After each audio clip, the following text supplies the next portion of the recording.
Okay, so we come to the question part of the afternoon, and what I'm going to do is sort of go from left to right, and I will take one person from each section and then come back again. And there's a gentleman with a bow tie who was first up. Thank you, Dr. Tsai, for your inspirational speech. I think there's a mic, just... So thank you, Dr. Tsai, for your inspirational speech. As a next generation, I would like to know what advice you will give for Taiwanese students to face a new China with the second largest economy. And on the other hand, what advice you will give for future Chinese students to face a new Taiwan with a common value of freedom and democracy. Thank you very much. Advice to young students, Taiwanese young students. And of course, first thing is that you have to get your degree first.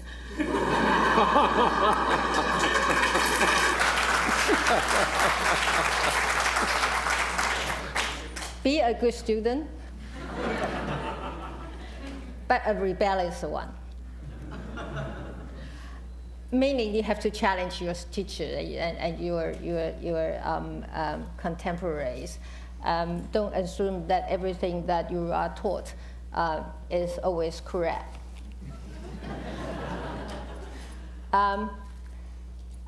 Being a rebellious student is important. You have to challenge everything that you are taught because things are changing rather rapidly. And what is true today may not be true tomorrow, and what is good for today may not be good for tomorrow.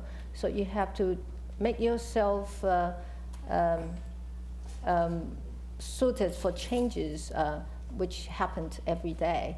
So be a learned person, be a person ready for challenges at any time. And of course, be a good person. and that applies to students from China as well. I don't think there's a difference. The challenge is common to all the young people in the world, and no matter whether you're in Taiwan or you're from Taiwan or from China, the challenges are the same. But for people from China, you have an additional task, that is to expedite the democratization of China, because that is the common value that this international community has. As a future power, it's already a major power in Asia, and it's going to be a greater power in the future. As a responsible great power, communication and sharing value with the international community is very important. So expediting democratic development in China is a very essential element for China to become a responsible power. And for a Taiwanese student wanting to deal, that was the other half of the question, I believe, for a Taiwanese student wanting to deal with a growing mainland. Well, you have to deal and face the growing mainland with confidence. I mean, of course, Taiwan is a much, much smaller place compared to China. And our population is much, much less than the population of China. But we have a very decent society, an open society, with the kind of diversity and creativity that one would expect of a modern society. So face China with confidence and with certain degree of accommodation, so that we will be able to sit down and dialogue, having dialogue with each other. And perhaps we can, at some stage, work together to meet the challenges of ours. So, essential word, be confident. Well, I said I'd go this way, so I'll recognize you. Yes, please. Yes, yes. It's nice to hear your speech here. Actually, I like it quite a bit better than Jing Fucong's, where I was there like 2 hours ago.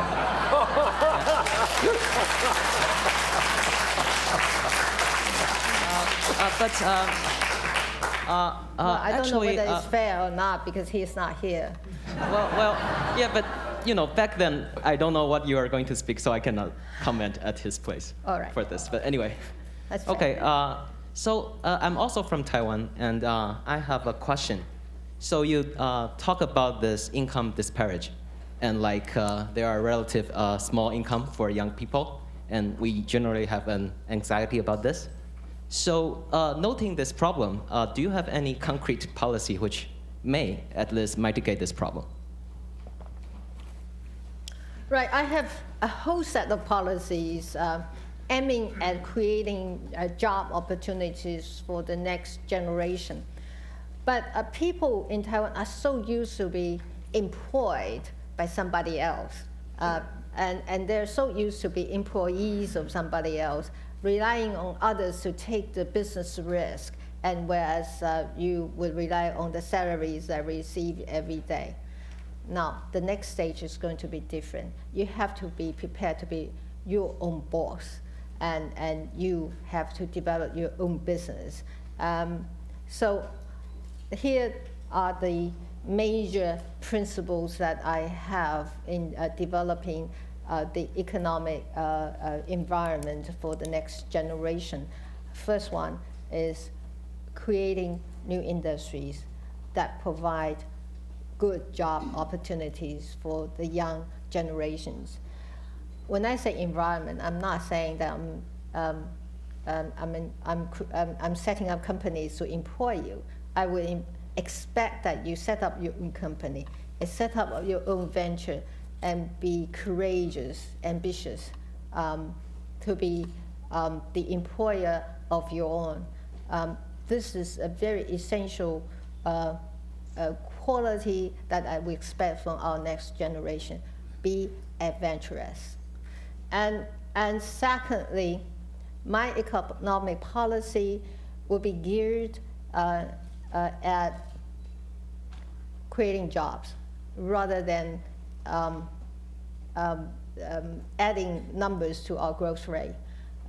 Some of the growth rate may not be meaningful in a globalizing world economy because there are so many companies that have their production carry out somewhere else.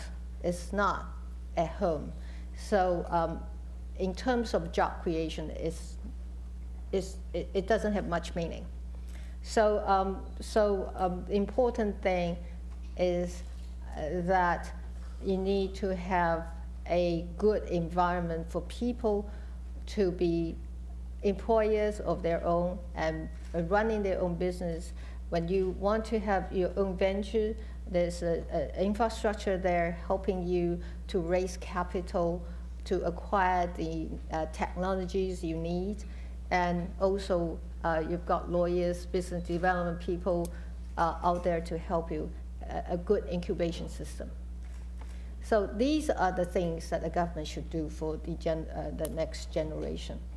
And third thing is that you need to have that sort of interdisciplinary, sorry, I have had this problem pronouncing that word since my student days. Well, you said be rebellious. You didn't talk about discipline. I hate that word. But when I was a student at the London School of Economics, this is the word I was taught, that is trying to be interdisciplinary as possible. That is, you are able to cope with trainings in different fields, and you can work with people with different training. So, and you will be able to lead a team of different talents and to achieve a particular objective. So if you're a scientist, you might want to learn something about business. If you're an engineer, you might want to learn something about medical science. So you will be very good at developing medical devices. So in today's world, single discipline is just not enough. And the other thing is that humanities. You have to be able to read literatures, listen to music, and get your feelings right. And in order to be a good business person, a good professor, and etc. Thank you.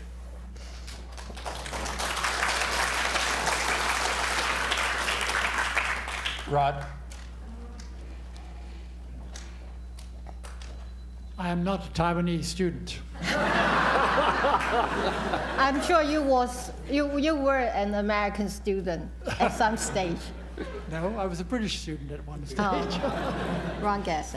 My question is, how do you react to the press reports that, based on a leak from an American official apparently, that the government officials who saw you down in Washington were disappointed and were hoping that you wouldn't win the next election?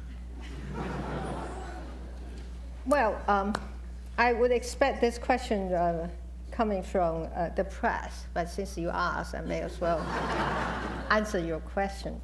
But this comes to be a surprise, because if this is true, and this is apparently a quote from an unnamed official, and we don't know whether this is a true story or not.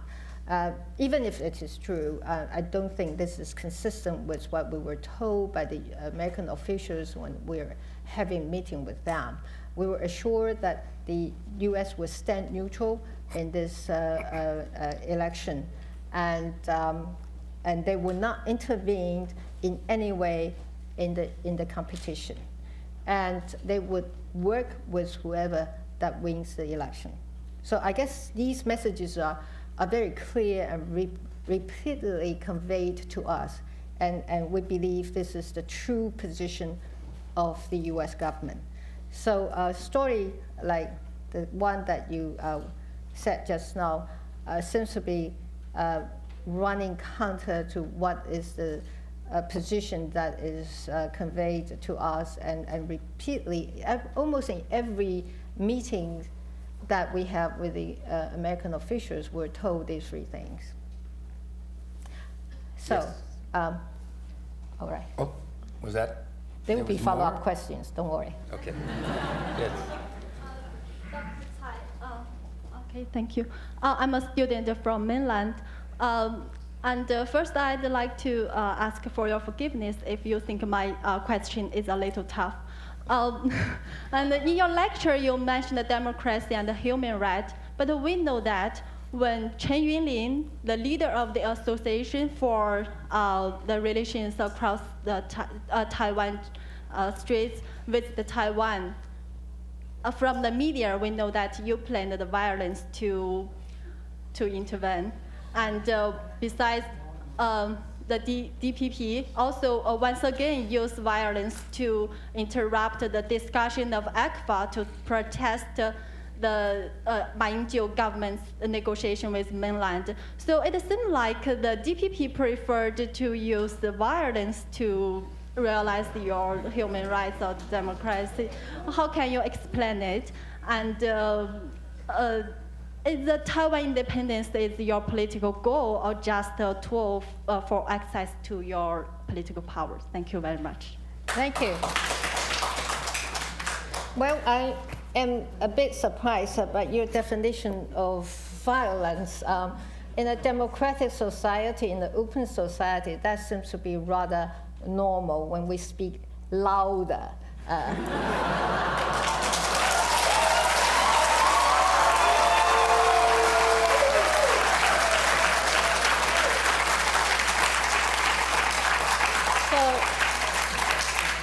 In a democratic society, the most important thing is freedom of speech, and which we intended to exercise that freedom of speech when Chen Yunlin came. Of course, he was a guest of us, and we should be treating him as a guest.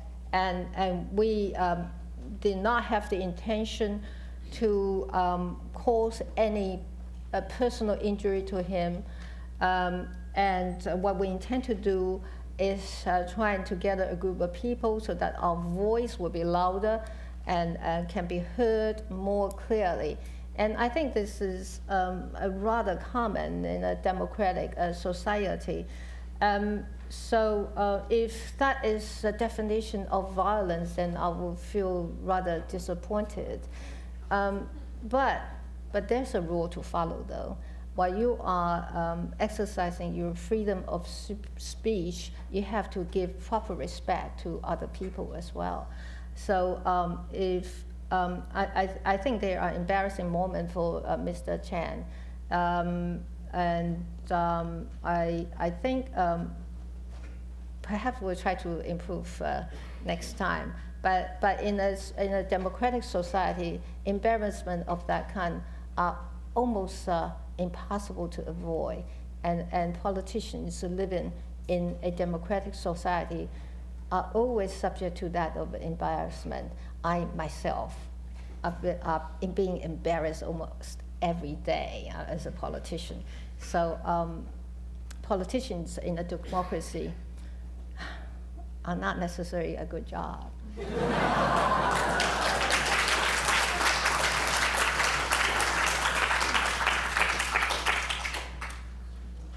Yes, sir, in the middle. United States have a China policy, and as you elect as president of Taiwan, can you tell me your Taiwan policy toward China and toward United States? Second question, if you elect as president of Taiwan, are you willing to, or you will declare Taiwan independent? Thank you.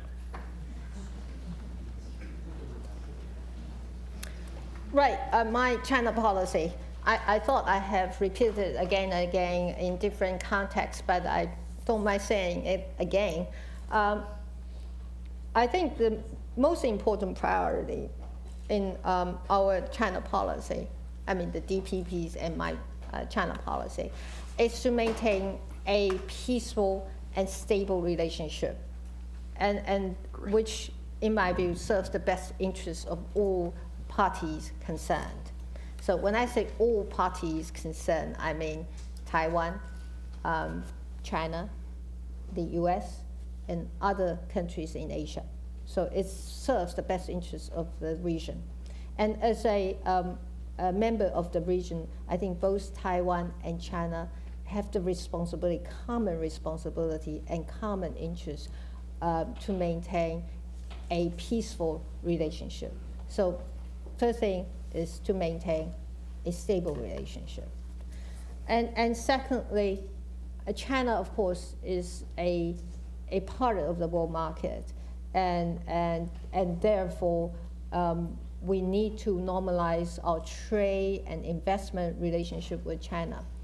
When I say normalization of the relationship, I mean we need to build the right infrastructure for the trade and investment to flow in a constructive way. And infrastructure meaning legal framework and coordination, consultation process, and even a certain amount of negotiation between the two sides. So, and a dispute settlement in case there are disputes. So things of that sort, I call infrastructure. So continue to build the infrastructure is very important to facilitate normalization of trade and investment between the two places. And thirdly, of course, we'd like to see a balanced Asia in the sense that you have this emerging power, it's already a power, a major power of China, and also the rest of Asia being smaller countries facing a big power. So you have this problem of the balancing of powers in Asia. So I think in many people's view is a security issue. And then we'd like to see a collective effort in Asia to deal with the security issue there and maintain a balanced relationship between the members of that community. There's a question, yes, in the back, last row. That's you. Thank you very much, Dr. Tsai. I'm also from China, and I have a very simple question, which hopefully is not interdisciplinary. Just out of curiosity, if China ever experiences a process of democratization like that of Taiwan, which took place more than 20 years ago, would that encourage or prompt Taiwanese people to identify more with China as a state and also with Chinese historical and cultural heritage? And will maybe in the future would that help both sides of the Taiwan Strait to form a united, free, and democratic nation or country? Thank you. Well, I think that is a positive view. Now, people in Taiwan seem to like the Americans and the Japanese better, according to some of the polls conducted recently. It's not we like American per se. After all, we have different culture and speak different languages. But people feel closer to Americans and Japanese. Why? Because they are democracies. So the same applies to China. When China becomes a democracy, I think that people, Taiwanese people will feel more comfortable and may feel more at ease when we are with China. So I guess the important thing is that China would have to develop itself and share the universal values with others. And then this is what I call building commonalities. I mean, if we have enough commonalities, we would certainly be moving closer to each other. And my position is that the future relationship with China, I would like to leave it open. But I would like to leave all the options for the future open. But the determination is, the decision is for the Taiwanese people to make.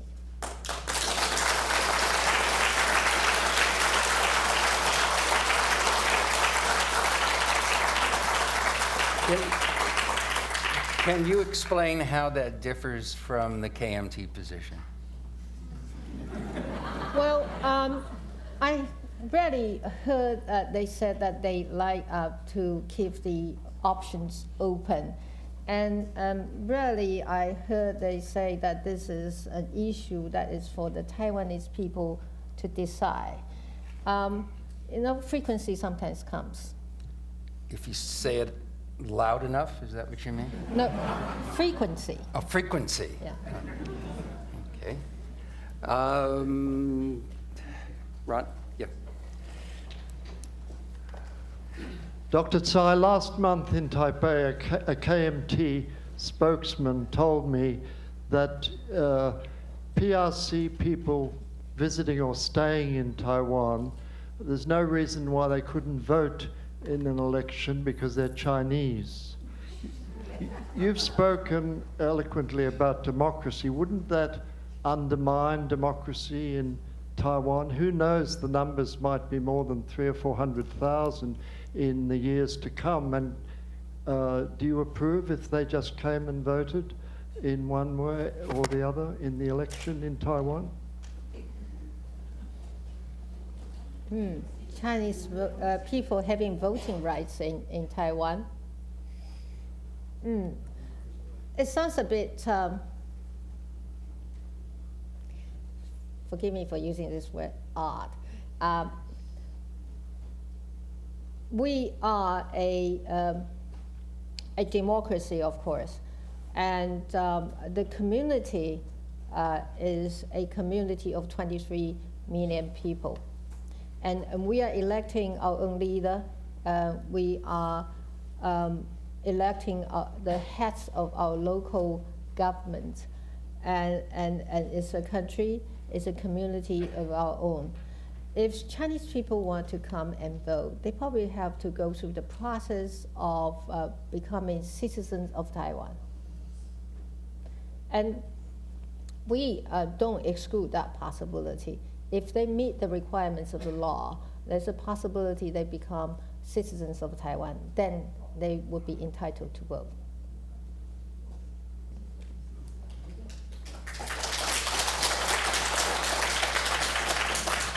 Yes, the lady there, please. You, yes, you. So you mentioned clean energy in your speech, and can you be a little bit more specific and how you're going to make that happen? Right. There are a number of options. Biofuel is one, and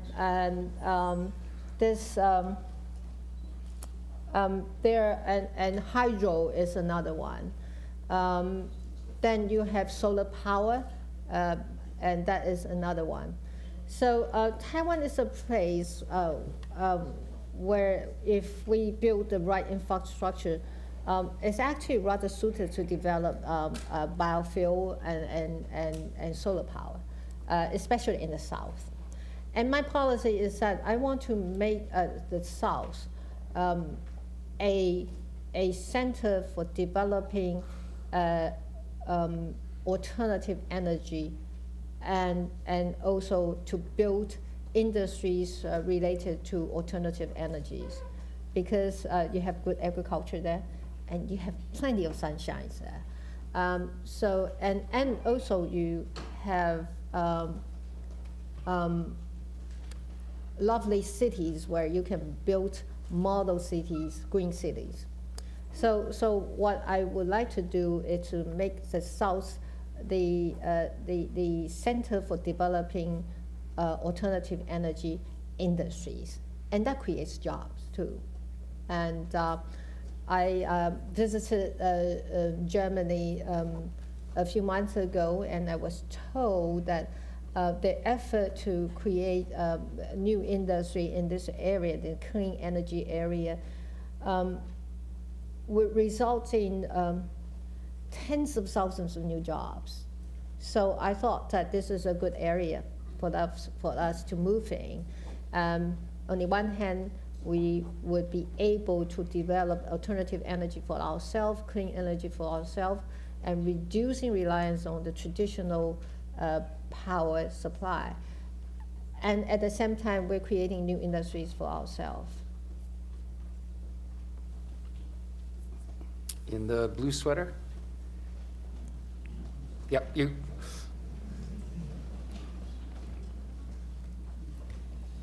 Hello. So I'm a junior at the college here, and I had 2 questions.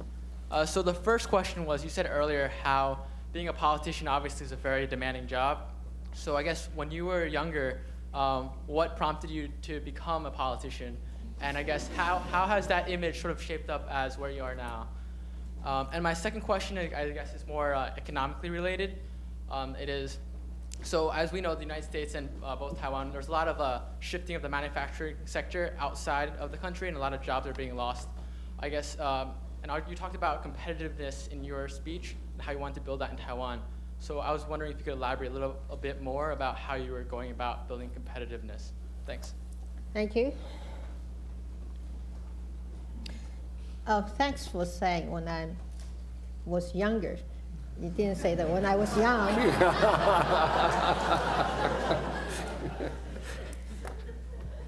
Right. I didn't think about a career as a politician when I was young. No, I started as a professor. It's a good job.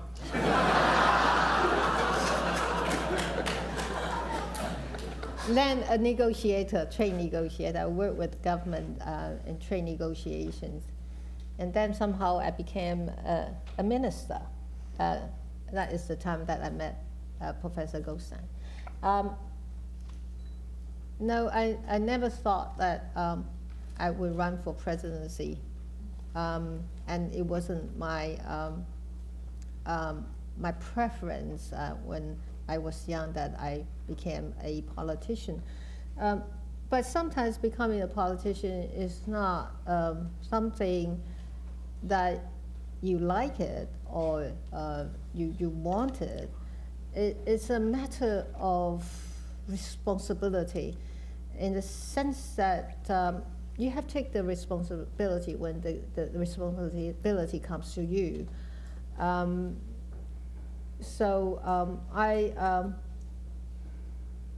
normally would have a lot of hesitation to do certain things that are new to me. But this time, entering into this presidential race, I seem to have less hesitation because I understand this is a responsibility.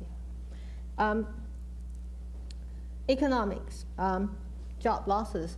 I think this is a common thing happening in a more mature economy. I mean, even in the United States, you're suffering job losses as a result of outflow of manufacturing capabilities to other places. And this will continue because you have so many emerging economies providing less expensive labors for the manufacturing concerns.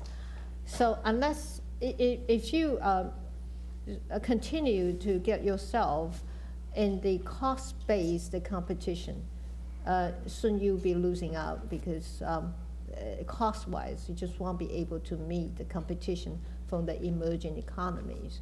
So it has to be innovation-based. And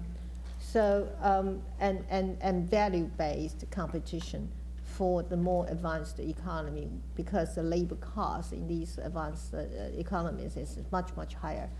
So, and then our advantage in Taiwan is that it's an open society. It's a democratic society. It is a multicultural society. And we have best education, despite the fact people complain about it, but it is still best education. And we do have a good social structure and social order. And these are the necessary environment for a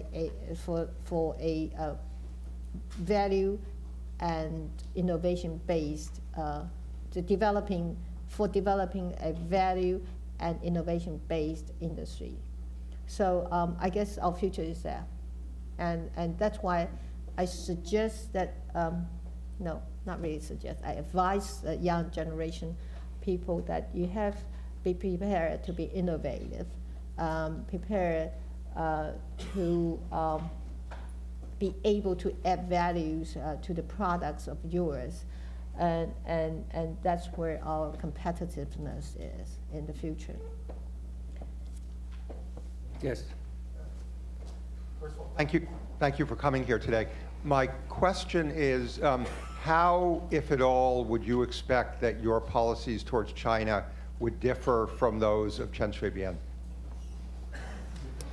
Well, it would be different to a large extent, primarily because one, next time when we're in the government, we will be a much more experienced government.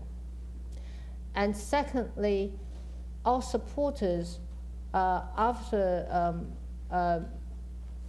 going through the 10 years of democratization and 10 years of dealing with the Chinese, are also more sophisticated than before. Now, with sophisticated and more understanding supporters, you are actually better positioned to exercise flexibility that you need in managing that relationship.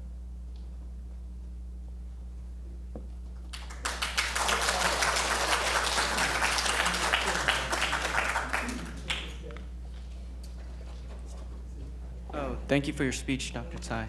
I'm a freshman at the college here, and I would like to know your opinions regarding American-Taiwanese relations, because you commonly refer to this ideological bond that we both have as democracies, but the recent refusal to sell Taiwan F-16s indicates that America is having a greater giving greater precedence to China instead. So how do you think this relationship will play out in the future, and how important do you think and realistic a U.S.-Taiwanese relationship really is? Thank you. Right. Despite our differences, I think the U.S. Will continue to be one of the most important elements in Asia, and continue to be our best friend in that part of the world, because it is a democracy, and it is committed to a democratic development in that part of the world, as well as it is committed to maintain a stable and peaceful environment in that part of Asia. And in those regards, we share the same objectives, and we have the same, we have common interests. But when facing China, we may have different agenda, but ultimate objectives are the same. That is to maintain a stable, peaceful regional order, and then and we will encourage democratic development in that part of the world. So the ultimate objectives are the same, but our agenda at different time may be different. But that requires a lot of coordination, consultation, and communication between the two sides. And there are times the U.S. feel more comfortable to sell a more advanced weapon to us, and there may be other times they feel less comfortable in selling arms to us.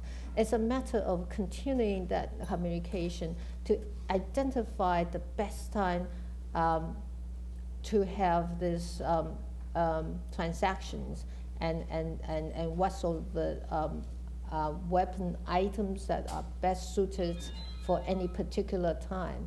So you just cannot sit there and waiting for a decision to be made by the U.S. Constant communication and getting the understanding of the decision makers are very, very important. When the U.S. and Taiwan may have different agenda, but as I said, we share the same ultimate objectives. That is the peaceful and stable regional order, and then the second thing is a democratic development.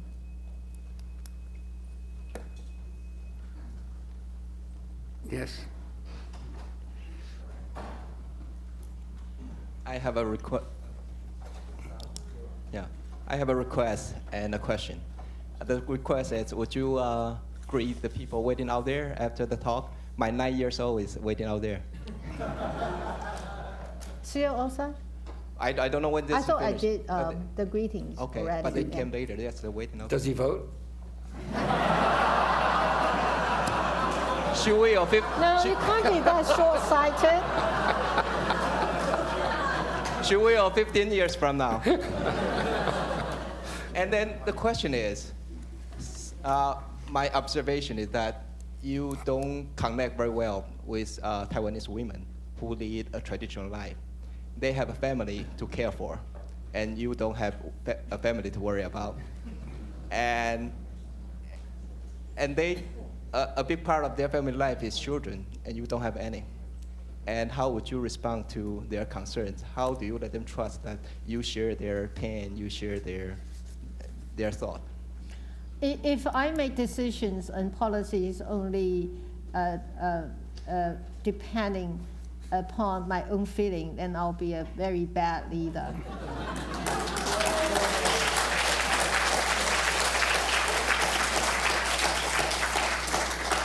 I do have a lot of policymakers helping me to make relevant policies.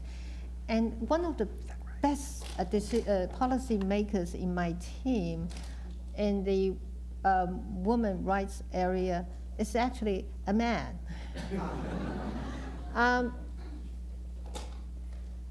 The other thing is that I have quite a number of people working with me on day-to-day basis. They are young mothers, they are older mothers, but we have a day-to-day working relationship, and sometimes we eat together, and we have a frequent conversation. The kind of feelings they got, I'm sure I can get as well.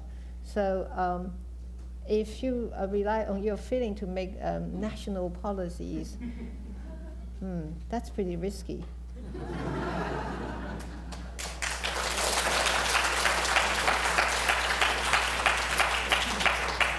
Okay, so we're going to have one more sequence of three. Final three? Hello. Final three. All right. Good afternoon. I have one question. Just this afternoon, Mr. Tsai declared he will join the president election next year. What do you think about this person? And I want to know how much this affair will affect you. Sorry, I'm from China mainland. Tsai is going to join the race. Is an announcement made? We got press members here. Has the announcement been made? No. So, should I say I'm not supposed to answer hypotheticals? That's for professors. Yes.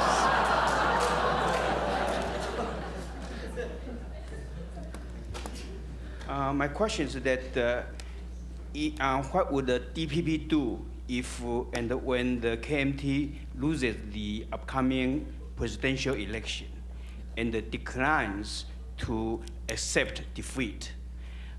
They did that in 2004 when Chen Shui-bian was re-elected and when they were out of power. And it's a distinct possibility that they would do it again now that they're in power. And what's even worse is that the PRC might intervene and might help the KMT. So my question is that what would the DPP do deal with such a disastrous situation?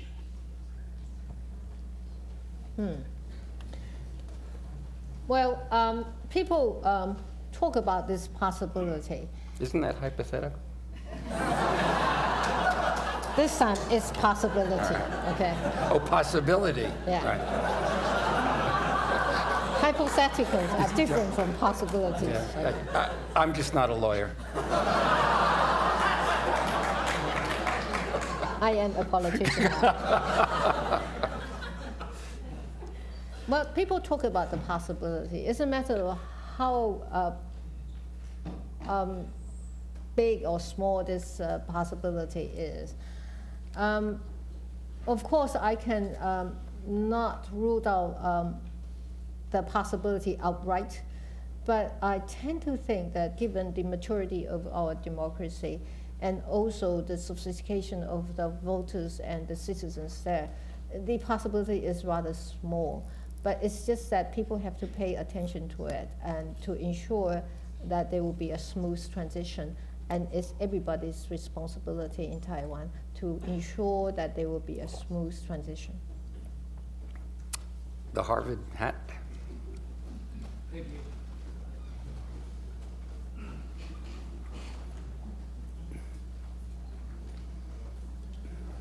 Dr. Tsai, thank you very much. Listen you speak. I no question, but I write the paper as a small gift to you. In 1998, I visited Taiwan.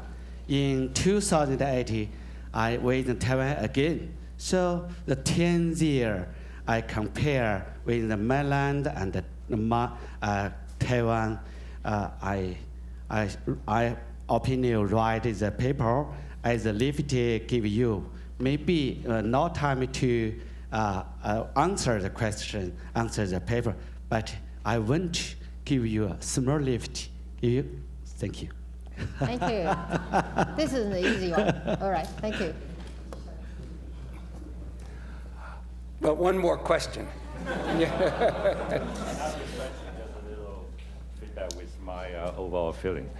I can only attend one session this afternoon.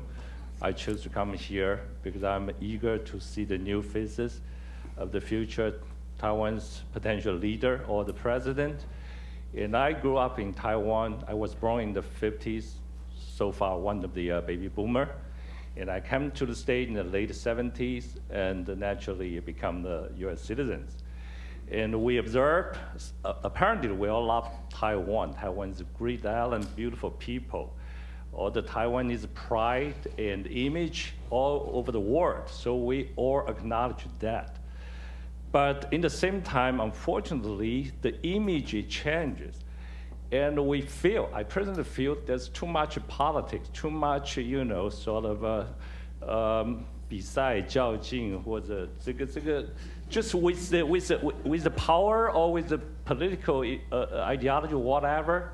We know that we see China is rising, in the same time America is struggling, stumbling a little bit with the globalization in the economy, the climate changes, and the well-staffed nation, different also things. Throughout the world, every nation probably is facing and dealing with the same challenges. I want Taiwan to continue to be peaceful, stabilized, and prosperous. So I really want to see the politicians, regardless of size, they work together. Because more and more I heard from you, I admire you a lot because we see a success of the democracy sustain and live in the 21st century. This is such a valuable model to show the entire world of Chinese people and every other nation. We want whoever the future leader in Taiwan has a stand. I heard from you that you want a continuous, stable, peaceful relationship. With the rising China is an opportunity, not a threat. But I often wonder why people on Taiwan hate each other when they talk about politics. Okay. All right, that's the. All right, sorry. That's a question. I'll finish. Why do people? So, I have too many friends. All my friends are from, I have friends, American friends, Chinese friends. That was people the I play with, sing with together. Okay, sorry.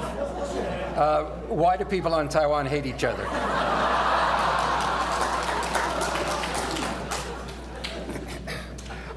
Taiwan politics are rough. Well, how do you feel about that? I'm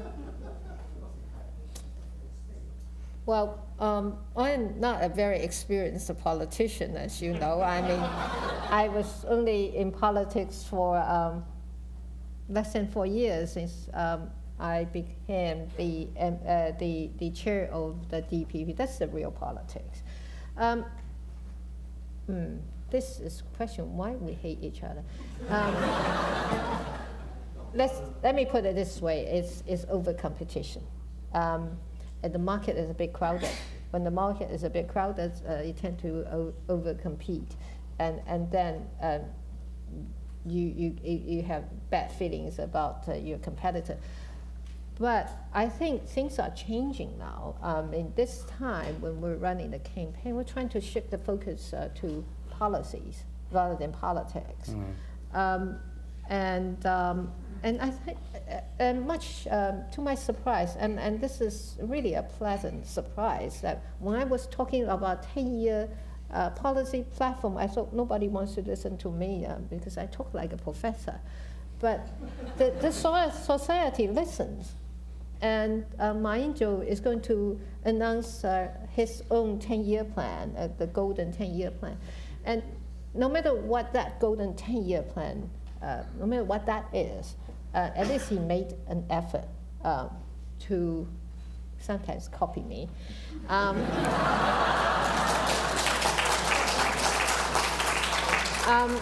To announce his policy intentions. And I thought it was good. So the competition now is more, I hope it will continue to be this way, to be policy driven rather than politics driven. And if we're successful this time, it would be a major, major development and improvement in our democracy. And we will hate each other less. So,